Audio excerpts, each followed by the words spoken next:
Assalamualaikum. Mari kita jawab lagi persoalan-persoalan daripada kanak-kanak riang ni. Okey, persoalan-persoalan ni muncul disebabkan individu ataupun kelompok tertentu yang tidak memahami penggunaan bahasa dalam hadis dan juga ayat-ayat Allah, yakni Al-Quran. Antaranya seperti apa yang ada dalam hadis riwayat Muslim nombor 2704 ni. Okey.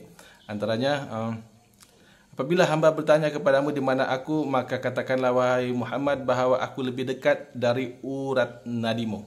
Okey, maksudnya di sini kalau kita memahami ayat seperti ini, kita perlu faham satu konsep sastra. Okey, di VTT yang saya sebelum-sebelum ni pun saya pernah cerita juga. Okey, yang ini kita panggil dia gaya bahasa hyperbola, di mana bahasa tu digunakan untuk menggambarkan sesuatu secara berlebih-lebihan.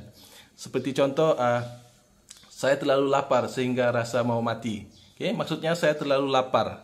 Dan kalau boleh saya ingin makan sesegera yang boleh. Ataupun saya terlalu penat sehingga hilang napas. Bermaksud saya terlalu penat sehingga saya perlu rehat yang segera dan cukup. Okay? So gambaran yang keterlaluan bermaksud menunjukkan saya perlukan sesuatu sesegera yang mungkin. Okay. Jadi dalam ayat katakanlah wahai Muhammad bahawa aku lebih dekat dari urat nadimu, ini menunjukkan Allah tu sangat dekat dengan kita, bukan dekat secara fizikal, tetapi kurniaan Allah dekat kepada kita, bantuan Allah tu dekat dengan kita. Apabila kita memohon kepadanya, insya-Allah dia akan berikan sesegera yang mungkin sesuai dengan keperluan kita. Ini maksud dia. Tentang Nabi Musa AS bertemu Allah. Sebenarnya Nabi Musa AS tidak pernah bertemu Allah. Okay? Adapun yang dikatakan bertemu Allah tu adalah keadaan Nabi Musa yang bermunajat kepada Allah. Seperti mana kita, okay? Bangun malam, solat tahajud, bermunajat kepada Allah. Yang ini pun kita dikatakan bertemu Allah. Solat 5 waktu sebenarnya kita sedang bertemu Allah. Kita sedang berhadapan dengan Allah. Dalam surah Al-A'raf ayat 143, okay, Allah bercerita bagaimana keadaan Nabi Musa AS apabila Allah menunjukkan kekuasaannya. Okay. Masa ini Nabi Musa memohon kepada Allah agar dia mampu melihat Allah. Okay. Kemudian Allah berfirman, "Falamma tajalla rabbuhu lil jabal." Tatkala Tuhannya menampakkan diri kepada gunung itu, yakni dia ataupun Allah muncul di gunung Zibyar, ja'alahu dakka, dijadikannya gunung itu hancur luluh, pecah berkeping-keping. Okay? Jadi Allah tidak menunjukkan diri kepada Nabi Musa AS. Sebaliknya Allah muncul di gunung Zibyar. Okay?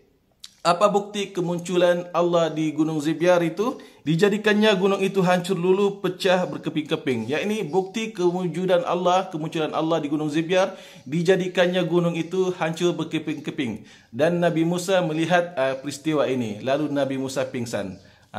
Okay? Jadi dalam kisah ini, Nabi Musa AS tidak pernah melihat Allah. Apa yang Nabi Musa lihat, yakni gunung pecah berkeping-keping itu, okay, sebenarnya adalah bukti kewujudan Allah. Allah lihatkan kuasanya kepada Nabi Musa AS. Soalan seterusnya ialah di mana Allah sebelum semua diciptakan. Soalan ini adalah soalan yang menzalimi diri sendiri. Okay? Sebab Allah tidak pernah beritahu hal-hal seperti ini baik di dalam Al-Quran maupun di dalam hadis. Okay? Dan otak kita pun, fikiran kita tidak mampu melangkaui hal-hal yang tidak pernah dikhabarkan oleh Allah dan Rasulnya.